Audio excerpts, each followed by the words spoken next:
Salut, c'est Max, bienvenue sur la chaîne. Aujourd'hui, on va analyser ensemble deux entreprises américaines, deux géants qui ont dévoilé récemment leurs résultats trimestriels. Donc il s'agit de Microsoft et de Meta. Et ces deux entreprises ont battu le consensus des analystes, que ce soit en termes de chiffre d'affaires ou de bénéfices par action. Cependant, malgré le fait que les entreprises soient à leur plus haut d'un point de vue de leurs fondamentaux, ces dernières ont chuté en bourse depuis un mois. Elles ont perdu donc pour Microsoft 13%, pour Meta 10%. Donc est-ce que ça veut dire que c'est enfin un bon point d'entrée pour ces deux entreprises? Et bien justement, c'est ce qu'on va essayer d'analyser ensemble. Et donc on va commencer donc avec la première entreprise qui est Microsoft. Donc Microsoft, pourquoi c'est une bonne entreprise que tu pourrais ou que tu devrais, je ne sais pas, mettre en portefeuille? Bah déjà, regarde, au niveau de leurs indicateurs de rentabilité. Comme tu peux le voir ici, c'est une entreprise qui sait très bien utiliser son argent. Donc dis-toi que quand tu investis dans cette entreprise, tu donnes ton argent à des gérants qui savent exactement comment l'utiliser. Des rentabilités de leurs actifs, de leurs capitaux propres et de leurs capitaux investis, qui est la métrique probablement la plus importante. Comme on peut le voir, bien supérieur aux 12% que moi je recherche, avec un ROIC cette année de quasiment 19%. Donc en gros, pour chaque euro investi par l'entreprise, elle en récupère 18 centimes. Donc c'est tout simplement exceptionnel. Regarde bien ici, des marges brutes de 70% quasiment, avec ici des marges nettes supérieures à 35%. Donc ça, c'est parfait. L'entreprise qui décide de verser ici un dividende à ses actionnaires, donc ce qui correspond ici à l'ensemble de ses actionnaires, une distribution de quasiment 22 milliards. Maintenant, la question à se poser, c'est est-ce que ce dividende sera pérenne ou non dans le temps? Ce qu'on veut, c'est si vous commencez à investir dans une entreprise pour toucher des dividendes, ce que vous voulez absolument, c'est que ce dividende puisse continuer à être versé chaque année. Et le mieux, c'est s'il peut être même augmenté d'année en année pour au moins couvrir l'inflation. Donc, ce qu'il faut pour savoir si le dividende est pérenne ou non, ça va être de calculer ce qu'on appelle le payout ratio. Donc, en gros, la part du flux de trésorerie, donc du free cash flow qui est utilisé pour la distribution du dividende. Donc, ce que je fais, moi, personnellement, c'est en fait, je divise ce dividende payé par le free cash flow moyen au cours des 5 dernières années. Donc si on prend ici 21,77 divisé par les 60, hop, fois 100, on a ici 36%. Moi personnellement, je considère qu'un dividende est pérenne lorsque l'entreprise verse au maximum 50% de son free cash flow. Donc là, on est bien en dessous. Donc là, autant te dire que Microsoft sera largement en mesure de continuer à verser un dividende et même de l'augmenter d'année en année, même de l'augmenter un peu plus rapidement que l'inflation. Donc c'est tout simplement parfait. Si on regarde maintenant au niveau de sa dette rapidement, ici sa dette long terme, elle peut la rembourser en moins de 2 années, donc ça c'est nickel. C'est une entreprise qui est peu endettée, donc qui maîtrise parfaitement sa dette. Donc dites-vous bien que Microsoft, c'est pas demain la veille qu'elle fera faillite. Et par contre, la question à se poser, donc voilà, elle rachète aussi un peu de ses actions, donc pas grand chose, moins 2,33%, ok, bon, au moins tu sais que toi tu n'es pas dilué en tant qu'actionnaire. Par contre, la question à se poser, c'est est-ce que ces valorisations-là, ce PER de 45 et ce PCF de 50, est-ce qu'ils sont justifiés? Est-ce que l'entreprise mérite de payer un premium aussi important? Et justement, pour savoir ça, on va regarder déjà ce que pensent eux les analystes de l'entreprise. Donc déjà, ils s'attendent à quoi? À une augmentation du bénéfice par action. Donc ça c'est bien, passant de 12 $ à quasiment 21 $. Ok, c'est cool. Maintenant, au niveau de son chiffre d'affaires, il passerait de 250 à quasiment 419 milliards. Et quand on voit ici, regardez, c'est des augmentations supérieures ici à 14%. Donc c'est relativement important pour une entreprise comme Microsoft qui est relativement déjà grande. Donc avoir une croissance de 14%, waouh, c'est pas mal. Après, moi perso, bien sûr, dans mes estimations, je vais être un peu plus conservateur. Je pense que 14%, voire 15% de rendement de croissance du chiffre d'affaires au cours des 10 prochaines années, ça me paraît compliqué. Mais bon, on va voir cela. Donc du coup, on va utiliser, notre outil qui va me permettre de savoir est-ce que Microsoft, donc on l'a vu, c'est une bonne entreprise, mais est-ce que je peux l'acheter actuellement? Est-ce que ces 13% qu'elle a perdu depuis son plus haut historique, ça, c'est un bon point d'entrée? Donc moi personnellement, je suis un investisseur long terme. Donc, qu'est-ce que je fais? Moi, je fais des estimations ici sur 10 années. Parce que 10 années, je trouve que c'est un bon compromis pour à la fois pouvoir être en mesure de prédire plus ou moins la croissance du chiffre d'affaires ou les marges que l'entreprise pourrait avoir au cours des prochaines années. Mais ce n'est pas aussi trop important parce que dites-vous que dans 20 ans, c'est très compliqué de prédire une croissance du chiffre d'affaires. Donc au final, toutes les estimations que je mettrai ici sont quasiment, je dirais pas fausses, mais très incertaines. Donc moi, je vais reprendre Microsoft, les dernières estimations que j'avais faites. Voilà, donc j'avais mis des croissances entre 9 et 13%. Comme je vous le disais, 14, ça me paraît compliqué. Allez, je vais peut-être même les augmenter à 10, 12, 14 ici. Au niveau des marges nettes, bon, les marges, on voyait qu'elles étaient plus aux alentours des 30% au cours des 10 dernières années. Par contre, au cours des 5 dernières années, on oscille vers les 35. Donc ça, c'est pas mal. Donc moi, je vais partir sur du 33, 35 et 37. Je vais laisser comme ça. Maintenant, les marges sur le free cash flow. Bon, là, on peut voir qu'elles sont un peu plus faiblardes que les marges nettes. On est plus aux alentours des 30%. Donc 29, 30, 31, moi, ça me convient très bien. Ensuite, le PER et PCF. Donc voilà. Ça, c'est le PER et PCF qu'on pense que l'entreprise aura à l'issue des 10 ans.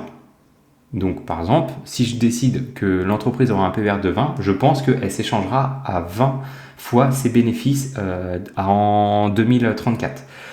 Moi, personnellement, comment je fais pour savoir quel PER ou PCF je dois mettre? En fait, je pars du principe qu'un indice, comme par exemple le S&P 500, c'est un PER PCF moyen compris entre 15 et 16. Donc ça, c'est la moyenne. Sauf que je me dis, Microsoft, c'est une entreprise qui est au-dessus de la moyenne. Donc, elle mérite déjà un PER PCF mieux que cela. Et comment je sais que c'est une entreprise qui est au-dessus de la moyenne? Déjà, je vais regarder au niveau de sa croissance. Quand vous avez une entreprise qui a une croissance supérieure à 10%, c'est quand même relativement soutenu. Donc là, clairement, l'entreprise mérite un premium. Ensuite, ce que je regarde, ça va être le ROIC. Le ROIC, qui est le retour sur les capitaux investis, ça m'indique si l'entreprise utilise convenablement l'argent de l'entreprise. Donc, si le ROIC est important, c'est-à-dire que l'entreprise n'a pas besoin d'investir énormément d'argent pour en récupérer beaucoup. Et ça veut me dire aussi que si elle a un ROIC relativement fort, elle a cette sorte d'avantage concurrentiel. Donc là, concrètement, regardez. Un ROIC au cours des 10 et 5 dernières années de 24%. Donc c'est excellent. Donc pour ma part, je pense que Microsoft mérite un premium et un premium relativement important. Donc c'est pour cette raison que je lui ai mis 20, 22, 24. Ensuite, on va mettre juste pour l'instant nous du 9%. Comme pour faire un indice pour le rendement que l'on souhaite. Si j'analyse, ça va me donner quoi? Voilà, ça va me donner ces chiffres. Alors, on peut voir ici qu'il y a déjà une différence entre si je calcule par rapport aux marges nettes ou aux marges sur le free cash flow. Moi personnellement, comme je répète régulièrement sur cette chaîne, les marges nettes, le résultat net, c'est une métrique qui peut être facilement manipulée par les experts comptables. Donc c'est une métrique que je ne vais pas forcément beaucoup regarder. Là où le free cash flow peut bien sûr lui être aussi manipulé par les experts comptables, mais c'est beaucoup plus compliqué. Le free cash flow, ou autrement qu'on appelle communément en français le flux de trésorerie, c'est l'argent qui rentre moins l'argent qui sort. Donc c'est vraiment une métrique qui va me permettre de savoir véritablement combien d'argent l'entreprise s'est faite au cours d'une période donnée. Donc je vais vraiment me focaliser sur les marges sur le free cash flow, donc ces 3 résultats. Donc comme on peut le voir actuellement, l'entreprise serait achetable aujourd'hui uniquement si tu penses que les estimations hautes, donc 14% de croissance sur 10 ans, une démarche sur le free cash flow 31, un PCF dans 10 ans de 24, alors dans ce cas-là, tu peux acheter l'entreprise aujourd'hui à ces 408$ et tu réaliserais un rendement ici d'au minimum 11,45%. Ça va même dire ici que si toi tu voulais faire uniquement 9% de rendement, tu pourrais même attendre que l'entreprise augmente, tu pourrais l'acheter du moins jusqu'à quasiment 500$. Sauf que là, on va pas se cacher, c'est sans se mettre de marge de sécurité. Dites-vous bien que toutes les estimations que j'ai mises ici, ce sont que des estimations. J'en ai pas la moindre idée du futur et de ce qui pourra arriver dans les années prochaines. Donc, moi, je me dois en fait de me mettre ici des marges de sécurité sur mes rendements. Sinon, pas la peine de se prendre la tête et autant investir sur un ETF qui vous donnera les mêmes rendements, mais avec beaucoup moins de risques, parce que beaucoup plus diversifié. Donc, moi, pour ma part, en rendement, je demande toujours du minimum du 12, 13,5 et 15. Mais ça, c'est à vous de le modifier en fonction de votre aversion au risque. Si j'analyse, ça me donne quoi? Ça me donne ces chiffres. Donc, comme on peut le voir ici, actuellement, Microsoft semble toujours surévalué malgré sa correction là, de 13%. Moi, je pense que l'entreprise sera en mesure de réaliser des estimations comprises entre les réalistes et les optimistes. Donc moi pour ma part, je vais ajuster mon prix sur ma watchlist. Donc j'étais avant à 235 euros. Je vais l'ajuster ici aux alentours des 270 dollars. Et lorsque l'entreprise chutera, donc si elle chute à ces 270 dollars, je ferai d'autres analyses un peu plus approfondies. Mais peut-être que voilà, je commencerai à rentrer en position à partir de ce chiffre. Donc maintenant, on va passer à la seconde entreprise qui est Meta.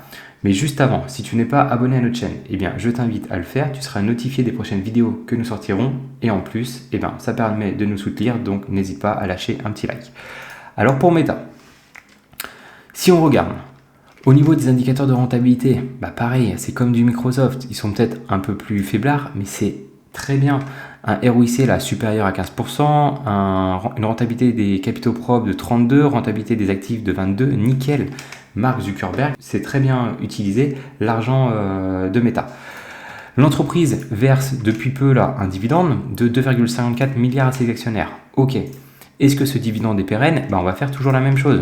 On va calculer le ratio entre ces deux métriques. Donc 2,54 divisé par nos 32, hop, fois 100. On a ici 7,9%. C'est le payout ratio de versement, donc c'est le ratio de distribution du dividende. Autant dire que le dividende de Meta est plus que pérenne dans le temps. Regardez bien ici, comme Meta, des marges brutes là même un peu supérieures à 81%, c'est parfait, et des marges nettes supérieures ici à 30%, c'est tout ce qu'on aime. Au niveau de l'endettement, là encore une fois, un endettement quasi nul. Il faut 1 an et 6 mois pour rembourser la dette long terme de l'entreprise, c'est parfait. Et l'entreprise, ça c'est bien, a racheté quasiment 10% de ses actions, principalement lorsque l'action de Meta était relativement peu chère. Donc vous savez, quand Meta avait chuté aux alentours des 100 dollars, 200 dollars, etc. Donc ça, c'est très bien. Et comme on pouvait s'y attendre, toujours une croissance de son chiffre d'affaires, de son résultat net ici et de son free cash flow. Donc là, en fait, Meta, on est plus ou moins dans la même configuration que Microsoft. C'est une excellente entreprise, mais encore une fois, est-ce que ces indicateurs, ces ratios de valorisation là, ce PER de 37 et ce PCF de quasiment 40, permettent de justifier ce prix? Donc au niveau des analystes, eux, ils s'attendent à quoi? Déjà, une augmentation de son bénéfice par action, passant de 20 à 32 dollars par action. Donc ça, c'est pas mal, ça fait une augmentation supérieure à 50%, ok. Et au niveau de son chiffre d'affaires, ici, il passerait de quasiment 162 milliards à 243 milliards. Ça fait ici, comme on peut le voir, des augmentations supérieures à 10%, 10-11% environ. Ok. Donc maintenant, encore une fois, on va utiliser notre outil. Hop. Pour connaître un prix d'achat idéal pour cette entreprise. Alors, au niveau de la croissance, moi pour ma part, je vais mettre plus d'une 8, 10 et 12. Pour les marges nettes ici, donc des marges qui étaient très constantes aux alentours des 30 et cette année qui ont augmenté à 34. Donc 30, 32, 34, ça me convient très bien. Pour les marges sur le free cash flow, pareil, on oscillait plus autour des 30. Là, 33 cette année, 32, 34, 36... c'est peut-être un peu trop fort. On va laisser à 30, 32, 34. Moi, ça me paraît bien comme ça. Pour le PER, PCF, là encore une fois, c'est une entreprise qui mérite un premium, des croissances relativement encore importantes. Et ici, un retour sur les capitaux investis décent. Donc là, 20, 22, 24, ça me convient très bien. Et maintenant, on va juste mettre 9%, encore une fois. On analyse, ça nous donne quoi? Ça nous donne ces chiffres. Donc là, pour le coup, si tu penses que les estimations moyennes ou hautes se réaliseront, dans ce cas-là, tu peux acheter l'entreprise Meta aujourd'hui et tu réaliserais au minimum, donc ici à 488 dollars, et tu réaliserais minimum un rendement de 12% pour les estimations moyennes, on va dire, et 15% pour les estimations optimistes. Et même pour les estimations basses, regardez, tu serais quasiment à 8,2%, donc en dessous d'un indice de référence, mais on n'est plus si loin du prix d'achat qui serait de 462 dollars. Il suffirait que l'entreprise chute encore de 4-5% et on serait bon. Sauf que moi, encore une fois, je demande des marges de sécurité, donc 12, 13,5 et 15. J'analyse, ça nous donne quoi? Voilà, ça va nous donner ces chiffres. Donc actuellement, uniquement si tu penses que les estimations hautes se réaliseront, dans ce cas-là, tu peux toujours acheter l'entreprise Meta. Moi, pour ma part, je pense que les estimations moyennes sont plutôt correctes.